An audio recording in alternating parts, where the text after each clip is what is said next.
Assalamualaikum warahmatullahi wabarakatuh. Kami dari kelompok 2 ingin mempresentasikan tentang jawaban soal 21 dan 22. Adapun kelompok kami beranggotakan Nurul Hidayat sendiri, lalu Octaviana Sari, Selvitia Karlinda Ningrum, Inderanti Putri Puspaeditya, Anissa Reza Alidia, dan Devi Sapitri.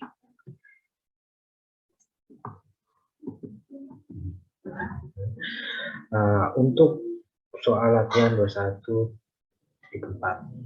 Klaus Leasing Company menandatangani perjanjian sewa pada tanggal 1 Januari 2011 untuk menyewakan peralatan elektronik yang tidak dapat dibatalkan selama 2 tahun dan pembayaran dilakukan pada setiap akhir tahun. Informasi berikut berkaitan dengan perjanjian ini. Yang pertama, Stewart memiliki opsi membeli peralatan seharga 16.000 saat penghentian sewa. Yang kedua, peralatan tersebut memiliki biaya perolehan nilai wajar sebesar 240.000 bagi Klaus Leasing Company. Umur ekonomi aset adalah 2 tahun dengan nilai residu 16.000. Stewart Company diwajibkan untuk membayar 7.000 setiap tahunnya kepada leaser untuk biaya pelaksana. Yang 4, Klaus Leasing Company keinginan untuk memperoleh imbal hasil 10% atas investasi. Diminta A. Buatlah jurnal pada buku Klaus Leasing untuk mencerminkan pembayaran yang diterima dalam dan untuk mengakui laba rugi untuk tahun 2011 dan 2012. Dengan asumsi bahwa Stewart Company menggunakan hak opsi membeli peralatan pada tanggal 31 Desember 2012, buatlah jurnal untuk mencerminkan penjualan pada buku Klaus. Ya. Bisa kita lihat di sini, ini adalah jawaban latihan 21.4. Yang pertama kita computation of annual payment-nya dulu, yaitu cost of listed asset to lessor, yaitu sebesar 240.000. Lalu less present value of residual value 16.000 tadi kan, residunya itu 16.000 dikali 0,82645. Kenapa bisa 0,82645? Ya kan, kita bisa melihat dari tabel ini. Ya kan?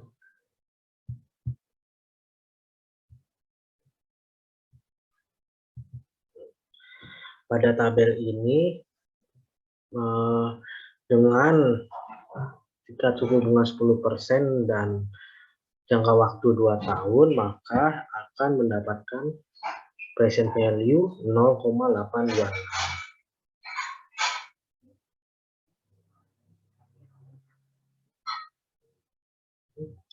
Setelah 16.000 dikalikan 0,826, maka hasilnya adalah 13.223,20.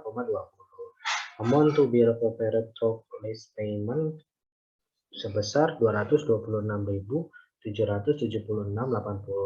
yang didapat dari 240.000 dikurang 13.223,20. Lalu untuk mendapatkan to period lease payment-nya yaitu 226.776 dibagi dengan PFOA. PFOA itu didapat dari tabel ini. Dengan pada periode 2 dan suku bunga 10%, maka akan mendapatkan PFOA sebesar 1,7355. Setelah dibagi maka akan menghasilkan 130.666,42. Setelah kita mendapatkan pembayaran dalam setahun dan pembayaran per tahun, nah maka kita dapat memasukkan ke dalam lease amortization schedule.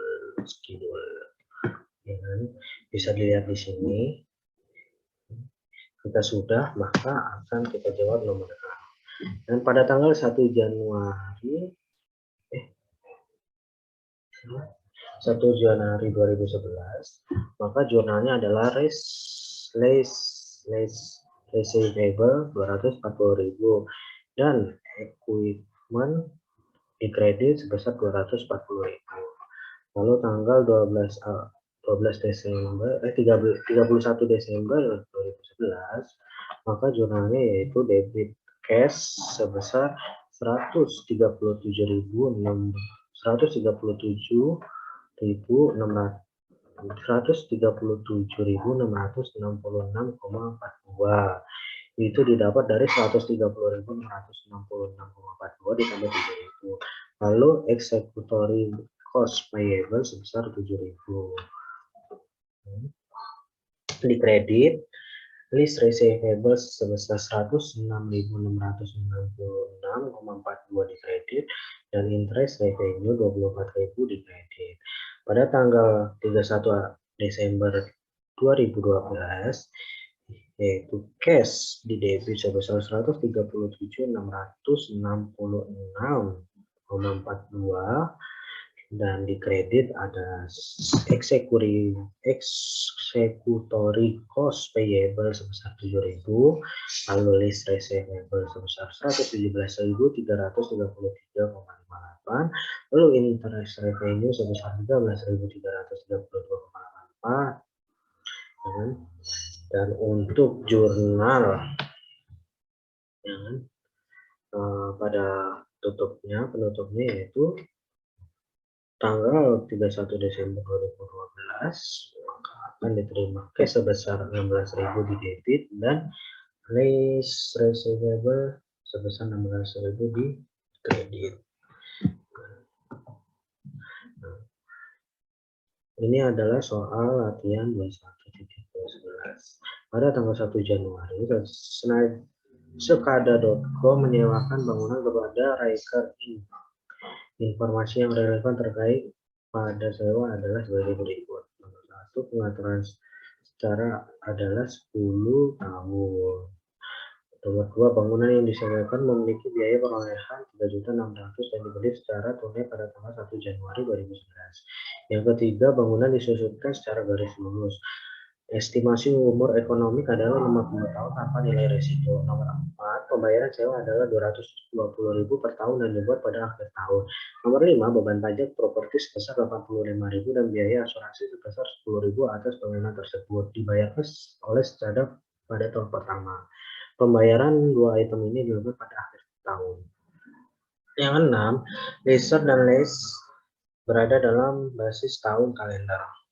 Diminta buatlah jurnal untuk Sekada.co pada tahun 2019. Yang B, buatlah jurnal untuk Riker Income pada tahun 2019. Yang C, jika Sekada membayar 30.000 untuk broker real estate pada 1 Januari 2019 sebagai fee untuk menemukan list, berapa yang harus dilaporkan sebagai beban pada tahun 2011 oleh Sekada.co.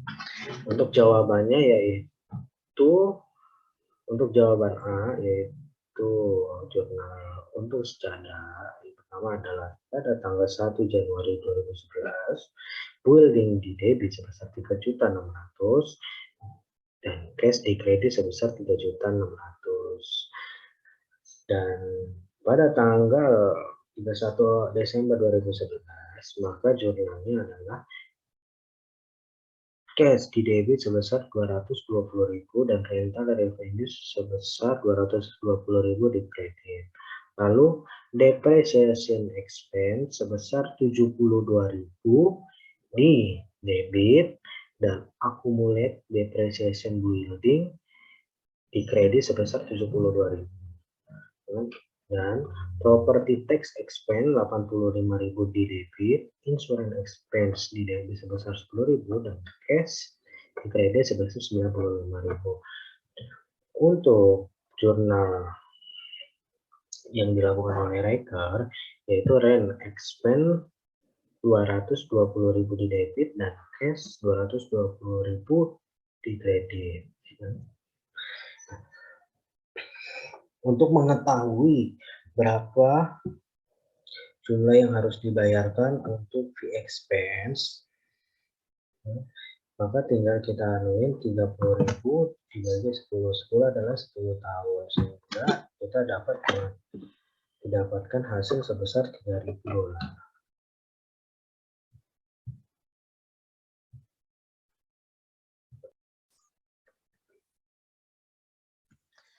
Baik, saya Oktaviana Sari.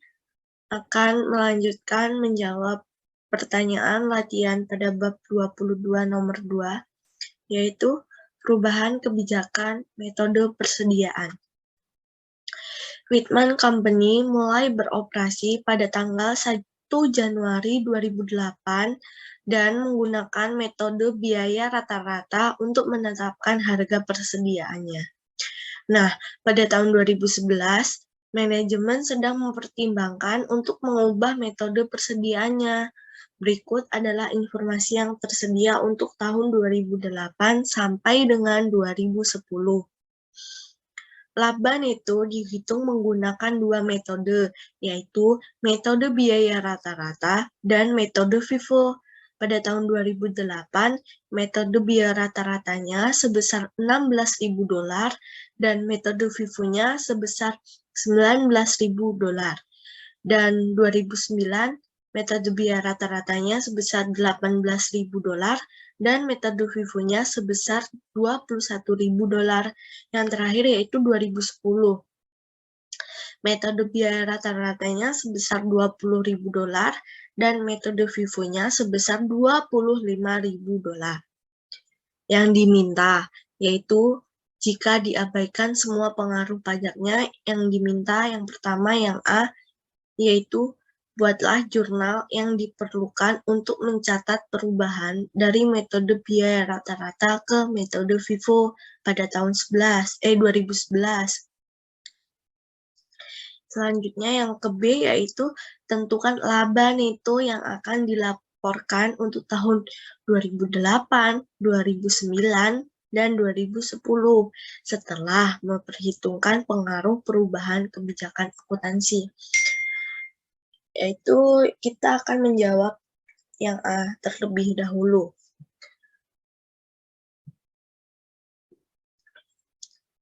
Nah, yang A, akunnya kan tadi disuruh bikin jurnal terlebih dahulu. Akunnya yaitu inventory pada debit sebesar $11.000 dan yang kedua yaitu retired earning masuk ke kredit sebesar $11.000. Nah, $19.000 ini kita ambil dari $11.000 ini kita ambil dari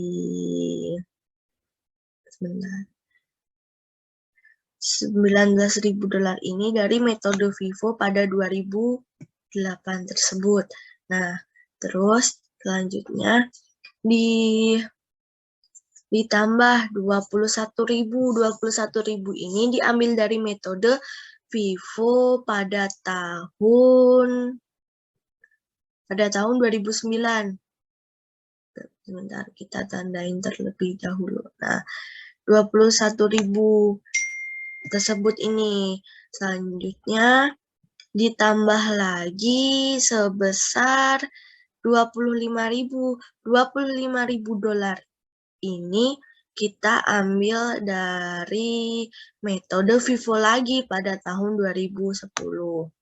Nah, kita jumlahkan hasilnya sebesar $65.000. Yang kedua, 16.000 itu diambil dari metode biaya rata-rata pada tahun 2008 sampai 2010. Sama kayak yang perhitungannya sama kayak yang perhitungan metode FIFO yang tadi kan. Nah, yang ini tadi semua dimasukin. Nah, jadi ini maksud saya $16.000 ditambah $18.000 ditambah lagi $20.000 itu dari soal perhitungan metode biaya rata-rata tadi kan. Hasilnya sebesar $55.000. Nah, $55.000 ditambah dengan $11.000 tadi hasilnya adalah $11.000, ya kan? Selanjutnya yang kedua, yang ke B. Yang ke B itu disuruh menghitung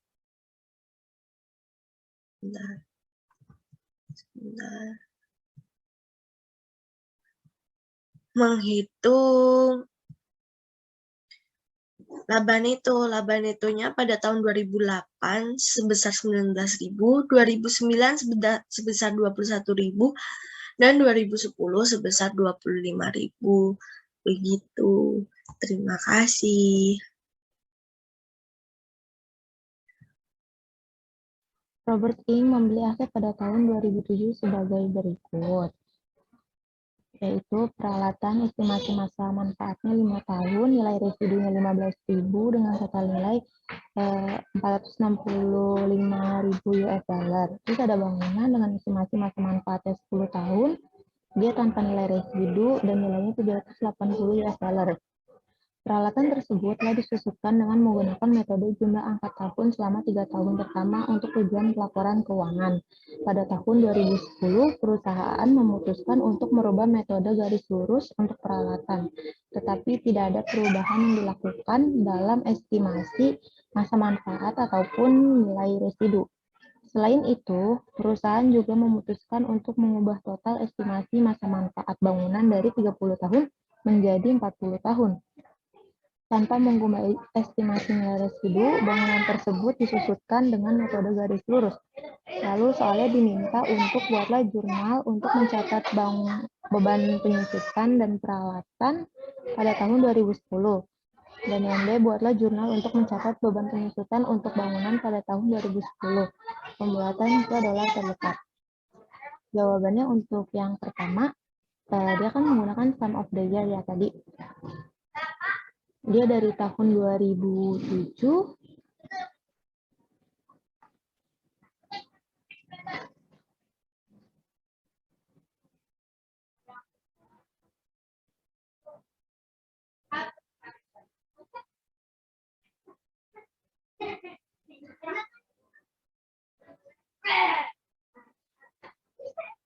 lalu dia dari 2007 diperolehnya itu dari 5 dibagi 15 dikali 450.000.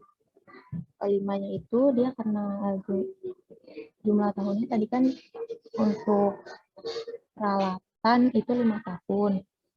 Jadinya 5 per 15. Nah, kalau 15 ini itu diperoleh dari 1 tambah 2 tambah 3 tambah 4 tambah 5 karena tahun berjalan itu kan 5 tahun. Jadi kalau ditotalin itu 15.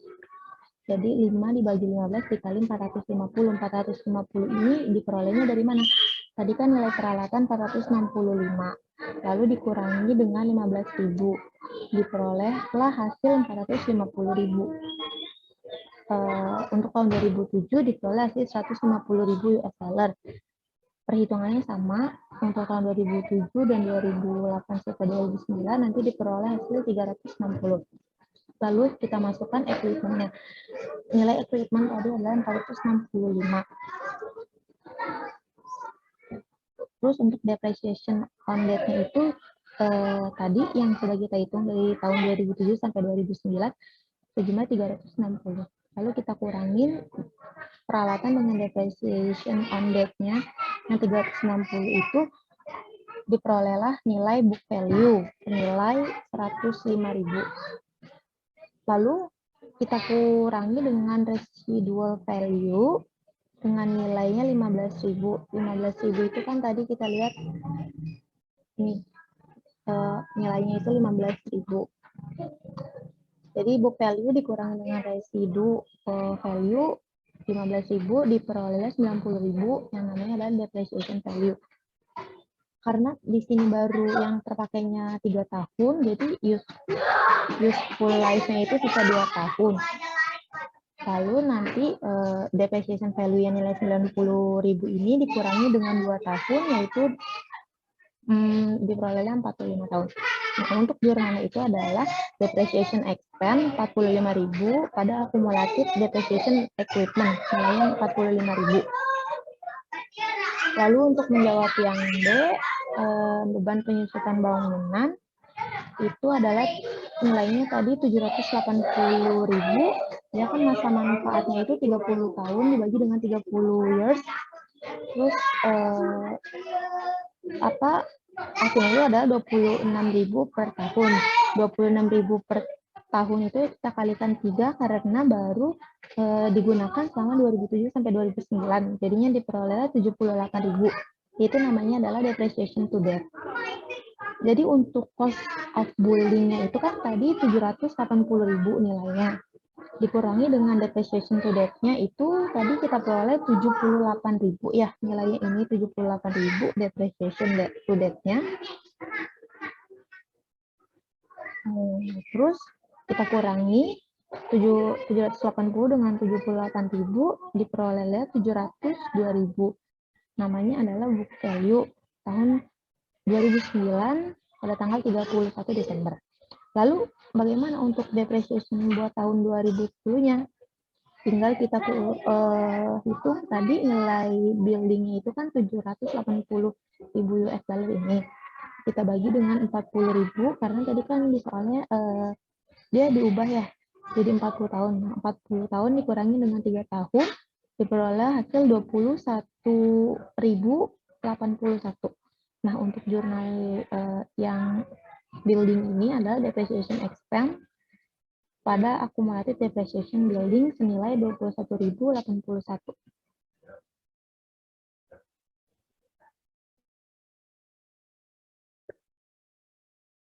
Kesalahan dan perubahan estimasi penyusutan. Yonko membeli mesin pada tanggal 1 Januari 2007 sebesar 44 juta dolar. Pada saat itu diperkirakan mesin tersebut akan memiliki masa manfaat selama 10 tahun tanpa nilai residu. Pada tanggal 31 Desember 2010, akuntan perusahaan menemukan bahwa jurnal untuk akun beban penyusutan tidak dicantumkan pada tahun 2008. Selain itu, manajemen telah memberitahu akuntan bahwa perusahaan berencana akan beralih ke metode penyusutan garis lurus yang dimulai pada tahun 2010. Saat itu, perusahaan menggunakan metode jumlah angka tahun untuk menghitung penyusutan peralatan. Yang diminta itu buatlah jurnal umum yang harus dicatat pada tanggal 31 Desember 2010. Abaikan pengaruh pajaknya. Yonko General Journal Desember 31 2010. Retained earning 44 juta dolar dikali 9 dibagi 55 pada akumulasi depresiasi mesin ya sebesar 7.200 dolar. Cost of mesinnya itu 44 juta dolar less depreciation to 2010 pada untuk mencarinya itu 2007 44 juta dolar dikali 10 dibagi 55 yang menghasilkan 8 juta dolar.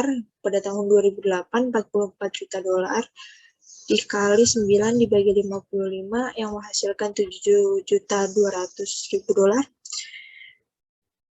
Pada tahun 2009 44 juta dolar dikali 8 dibagi 55 yang menghasilkan 6.400.000 dolar. Maka dijumlahkan yang menghasilkan 21.600.000 dolar. Maka 44 juta dolar yang sebelumnya dikurangkan 21.600.000 dolar yang menghasilkan 22.400.000 dolar. Depresiasi for 2010 sebesar 22.400.000 dolar dibagi 7 yang menghasilkan 3.200.000 dolar. Depresiasi expense pada akumulasi depresiasi mesin sebesar 3.200.000 dolar.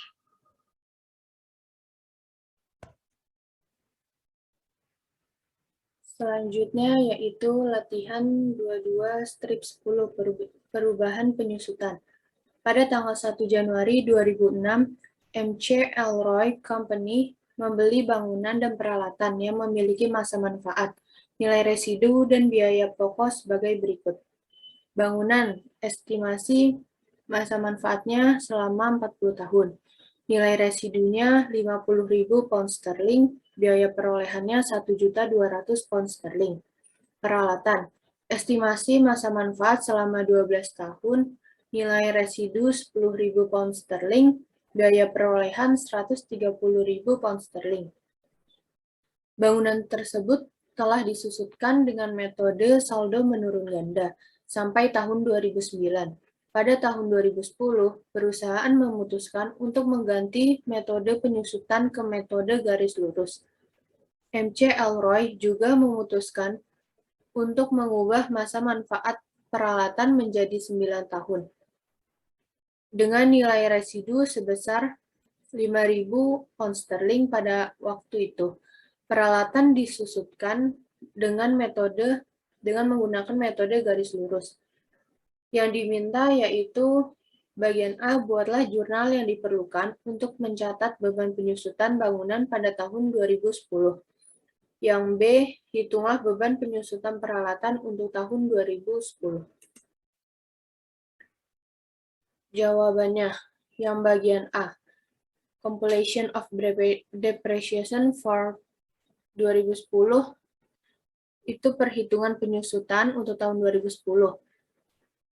Cost of building, biaya bangunan sebesar 1.200.000 pound sterling, lalu dikurangi dengan penyusutan sebelum tahun 2010.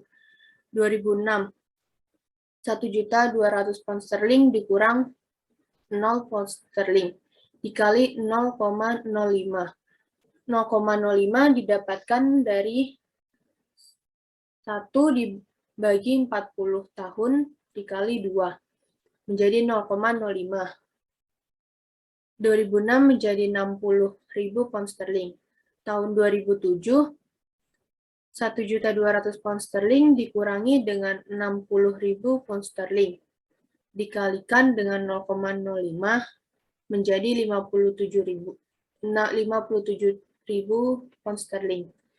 Tahun 2008, 1.200.000 pound sterling dikurangi dengan 117.000 pound sterling, dikali dengan 0,05, menjadi 54.150 pound sterling. Pada tahun 2009, 1.200.000 pound sterling dikurangi dengan 171.150 pound sterling dikalikan dengan 0,05, menjadi 51.443.000. Sehingga dihasilkan menjadi 222.593 pound sterling. Sehingga nilai buku pada 1 Januari 2010 yaitu biaya bangunan dikurangi dengan penyusutan sebelum 2010 yaitu 1.200.000 pound sterling dikurangi dengan 222.593 pound sterling menjadi 977.407 pound sterling. Sehingga depreciation expense untuk tahun 2010 25.761 pound sterling itu didapatkan dari 977.407 yaitu nilai bukunya dikurangi dengan 50.000 pound sterling dibagi dengan 36. Jurnalnya yaitu depreciation expense pada accumulated depreciation building yaitu 25.761.000 pound sterling. Yang kedua yang ditanyakan yaitu hitunglah beban penyusutan peralatan untuk tahun 2010. Compilation of 2010 depreciation expense on the equipment, yaitu biaya peralatan atau cost of equipment sebesar 130.000 pound sterling, accumulated depreciation 130.000 pound sterling dikurangi dengan 10.000 pound sterling dibagi dengan 12, lalu dikalikan dengan 4 tahun. Senilai 40.000 pound sterling.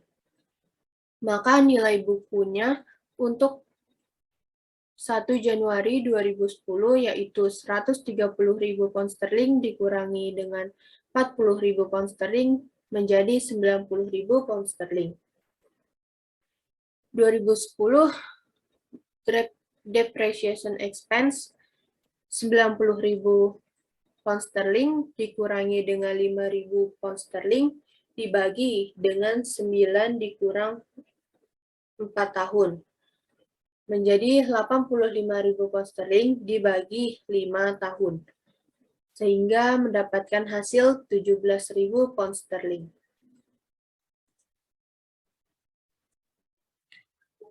Selanjutnya yaitu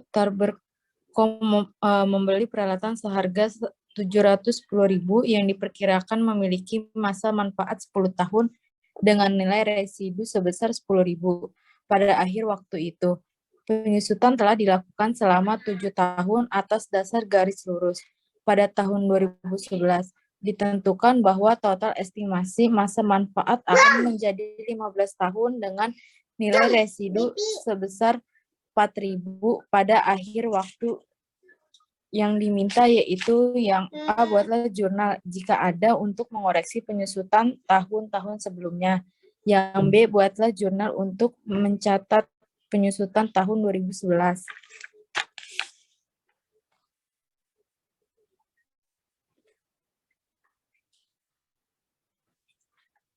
Jawaban yang A yaitu tidak perlu entry. Perubahan estimasi diperlukan secara prospektif. Kemudian yang B yaitu beban penyusutan di debit 27.000, kemudian akumulasi depresiasi peralatan di kredit 27.000. Kemudian biaya asli sebesar 710.000, kemudian dikurang dengan 490.000 yaitu seharga nilai buku yang sebesar 220.000. Kemudian dikurang dengan sisa dasar penyusutan 4.000 yaitu totalnya 216. Kemudian dibagi 8 dan hasilnya beban penyusutan 2010 yaitu sebesar 27.000. Udah, Sel.